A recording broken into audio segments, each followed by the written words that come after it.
right, so this is Terri. She had surgery on both shoulders by other surgeons for rotator cuff tears, and both sides ended up not healing. And so she saw me for another opinion, and we discussed redoing the surgeries to try to get the rotator cuff to heal.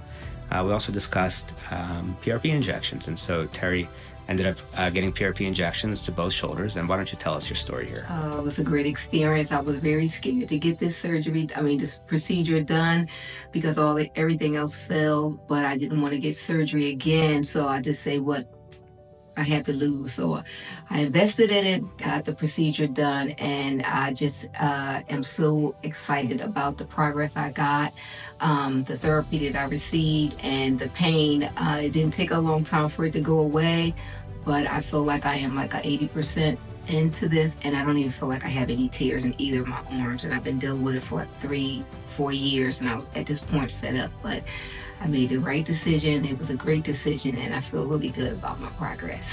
Great. So 3 to 4 years of pain, 2 surgeries, and now 3 to 4 months in, Yep. you're about 80% better and likely to have another 2 to 3 months of improvement. Good. Awesome. Anything that you want to tell patients that are considering this procedure? I'll get it done.